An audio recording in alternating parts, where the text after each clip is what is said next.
Nos visitan Rubén Giustiniani y Agustina Bonet. ¿Cómo andan? Muy bien, gracias por la invitación. Un gusto estar acá siempre con ustedes. Bueno, igualmente para nosotros. Un gusto, gracias. No te pregunto, Agustina, porque vos sos hiper joven, por eso te voy a saltear en la pregunta que sí le voy a hacer a Rubén.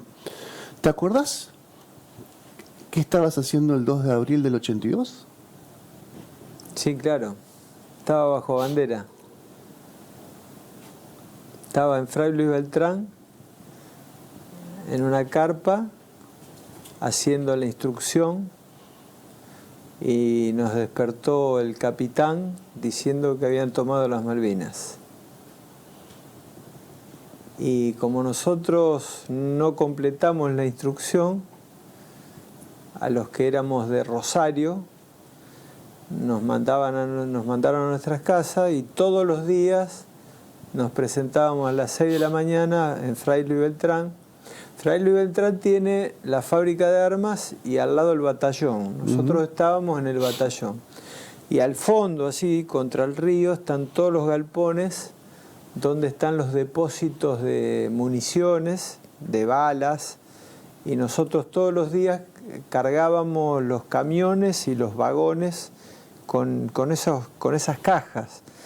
Y en ese momento nos preguntábamos si esas balas podían funcionar, porque eran cajones que estaban arrumbrados de años que estaban ahí, que después son todos los debates que se produjeron, las condiciones que tenían nuestros soldados en Malvinas, ¿no? Así que sí, me acuerdo perfectamente esa mañana a las 6 de la mañana. Sí. No, lo desconocía este dato, mira. O sea que en cualquier momento vos podías ser movilizado hacia el conflicto. Claro, nosotros como no teníamos la instrucción completada, incorporaron a la clase anterior. Y algunos de Fray Luis Beltrán sí fueron movilizados al sur, pocos, porque en general fueron más los de Corrientes y demás, ¿no? Pero de mi batallón, algunos de la clase anterior, producto de... Porque nosotros nos fuimos incorporados el 3 de marzo. Fuimos a hacer la instrucción a San Genaro Norte, a un campo en San Genaro Norte. Y se produjo una colitis generalizada en prácticamente toda la compañía que estábamos haciendo la instrucción, y por eso nos llevaron al batallón a Fray Luis Beltrán. Y como teníamos apenas un mes y días de instrucción, habíamos hecho un solo ejercicio de tiro, y entonces por eso incorporaron a la clase anterior, que fueron... O sea, la 62.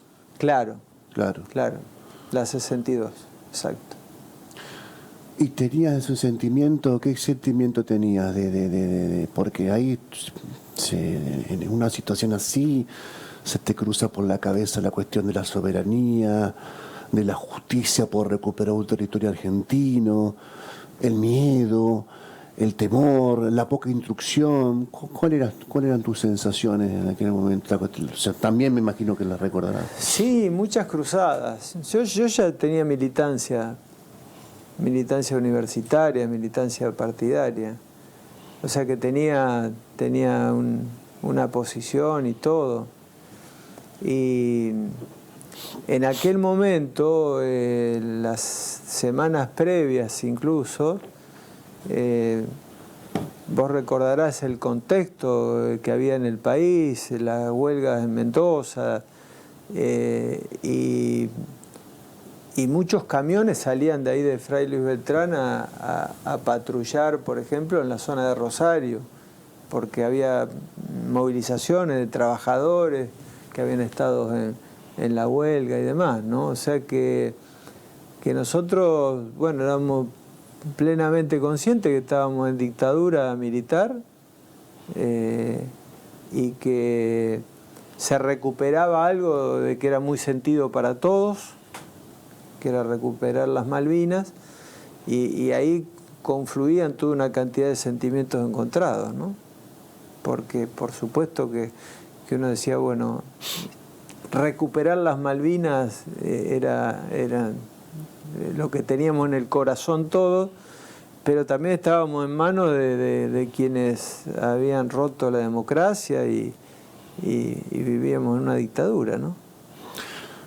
Después, con el paso del tiempo, para vos fue un tema central, la soberanía. No quiero abundar mucho en este tema, pero está bueno.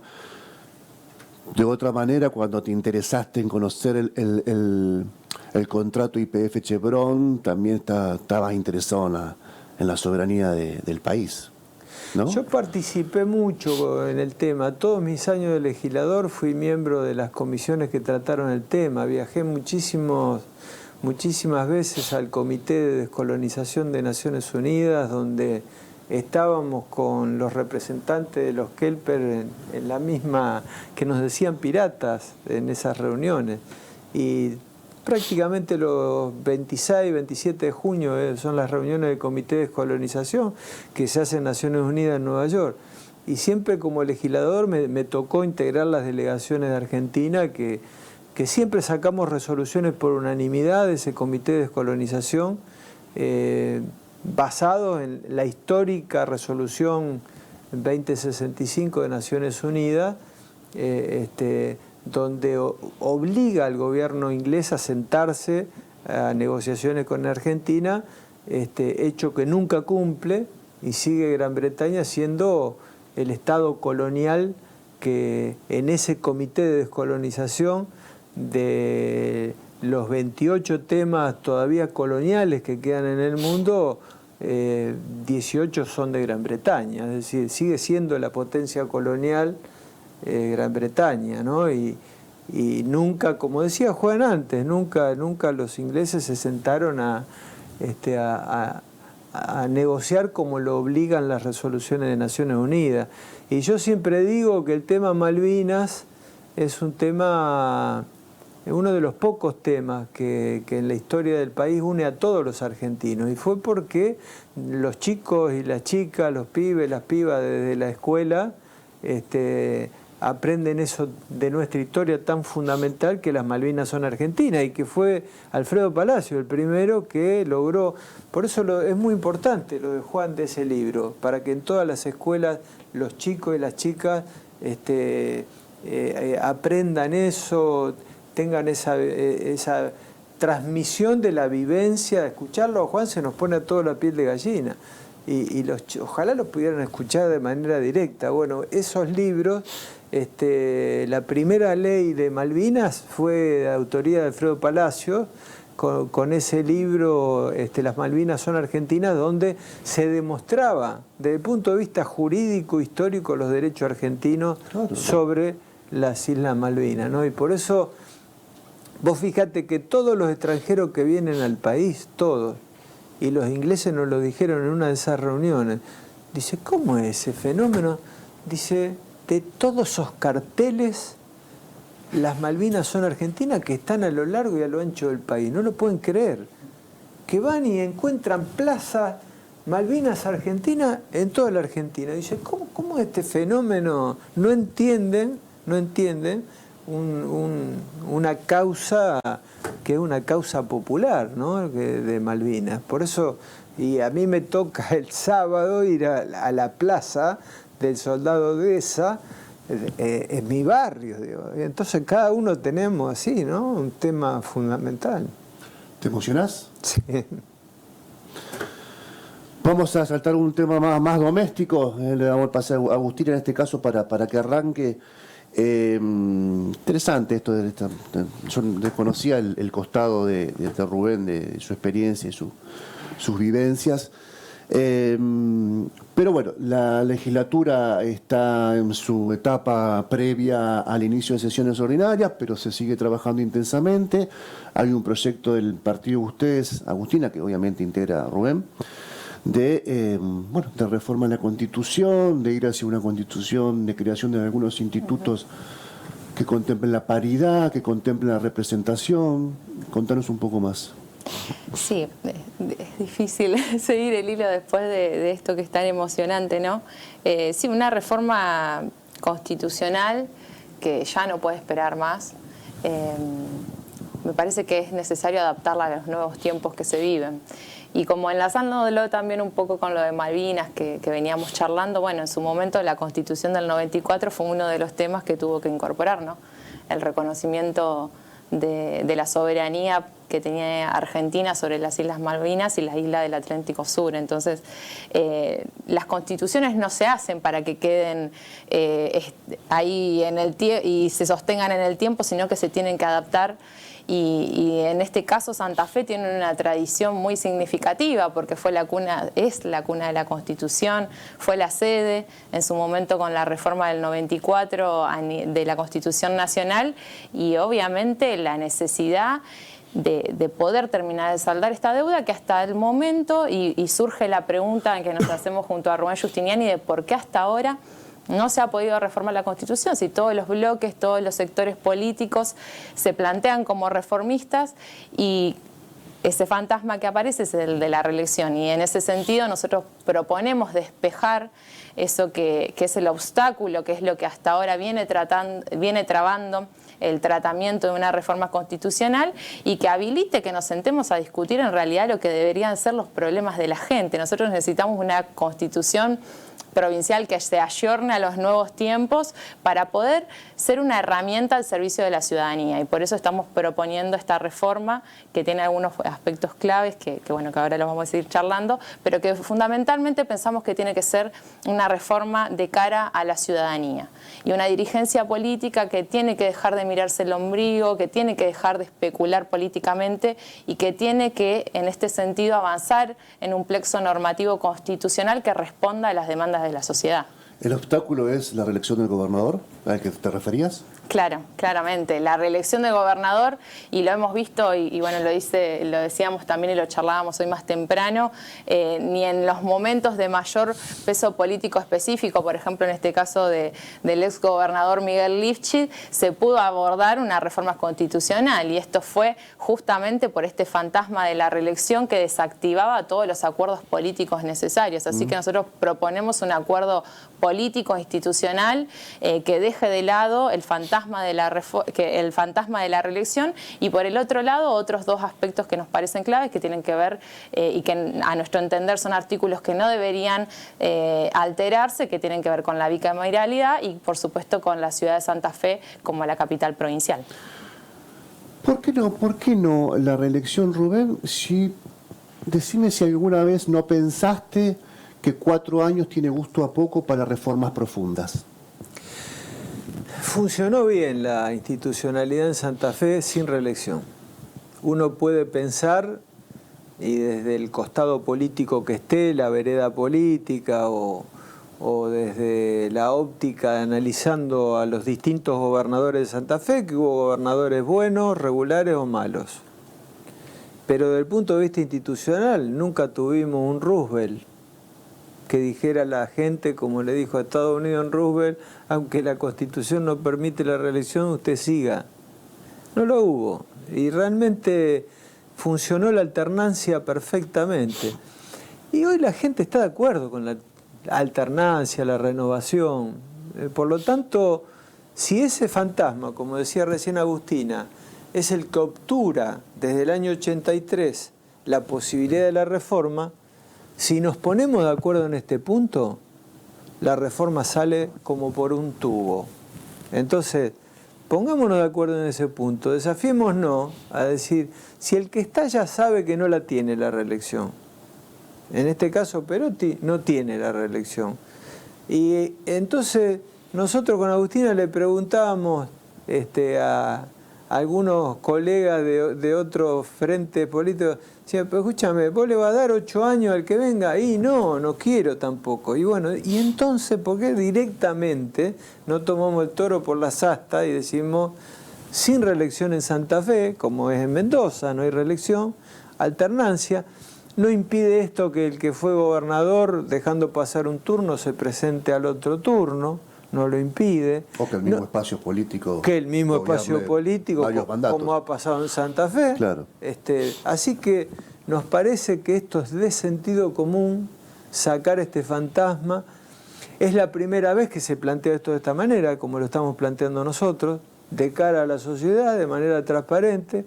Lo hemos hablado con todos los bloques políticos, ya lo conocen esta postura nuestra, le hemos mandado nuestro proyecto.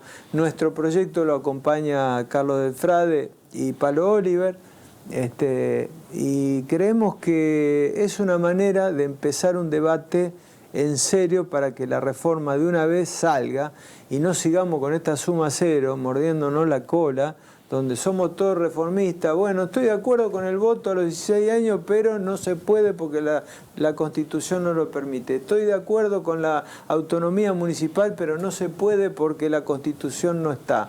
No se puede, no se puede, no se puede. Y Santa Fe es una de las provincias más atrasadas en todos estos aspectos, que hace a cosas tan simples como tener una policía municipal con el tema de la seguridad, como tener una herramienta a la gente como usuario de defenderse de las empresas de servicio público, de las empresas del Estado que no cumplen. Es decir, esta cuestión creemos que es momento ya de darle un corte, y por primera vez nosotros lo ponemos donde debe estar el punto, digamos. Saquemos el fantasma que es la reelección. ¿Por qué crees que fracasó la última intentona? Por la reelección. Si vos lo sabés. Pero solo eso. No, sí, fue por eso. ¿Te parece? Pero no tengo ninguna duda. No, me queda Ninguna te escucho duda. y me doy cuenta. Tenía miedo que Miguel fuera reelecto, no hay ninguna duda. Pero Miguel Lifchi había jurado por otra constitución, Bueno, Rubén. pero nunca se excluyó Miguel. Y eso lo habilitaba a, en todo caso, ser de vuelta candidato, si no se excluía. ¿Y sí? ¿Y por qué no? Sí, podía haber sido. Pero yo digo, además, despejar esa desconfianza, porque ese cálculo. No, pero guarda, porque si está la cláusula y después viene un fallo de la Corte, entonces la Corte habilitaría, cortemos por lo sano. Si no hay reelección, no hay reelección, y se terminó el debate, ese debate que obtura todo lo demás.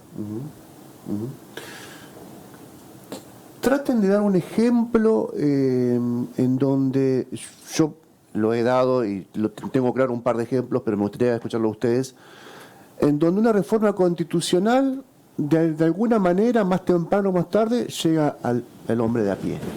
Por un ejemplo, o sea, reforma del Consejo de la Magistratura, autonomía municipal, policía municipal. ¿Qué otro ejemplo podríamos mencionar? Más simple todavía.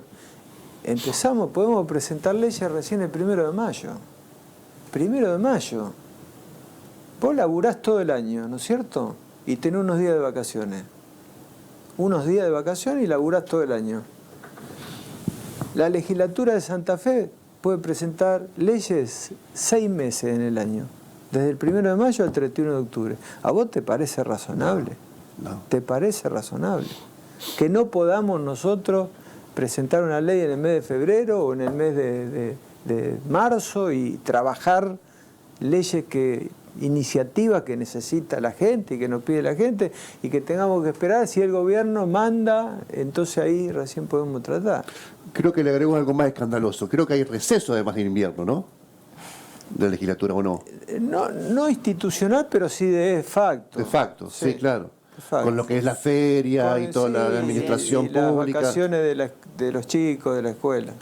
Y a eso sumado los sí. privilegios, ¿no? Como por ejemplo en el caso de los fueros, que Santa Fe preserva todavía los fueros de los legisladores, una constitución entonces que en su momento fue de vanguardia, si se quiere, y que hoy es absolutamente anacrónica también en esos puntos que me parece que hacen también a la calidad institucional, y que también nos tenemos que hacer cargo y dar una respuesta en ese sentido. Y en esa discusión tenés un fallo en primera instancia, un dictamen del procurador y un voto de un ministro de la Corte, ¿no? Sobre los fueros parlamentarios. O sea, que y hay un plafón importante para empezar a discutir, ¿no? Y ahora va la Corte Nacional. Y ahora va la Corte Nacional. Y hay que esperar ahí la opinión, porque puede haber un voto integrado por 2 santafesinos además, ¿no? La Corte, va a estar interesante. Además. Bueno, gracias a ambos, Agustín y a Rubén, por la visita. No, gracias por la invitación. Gracias.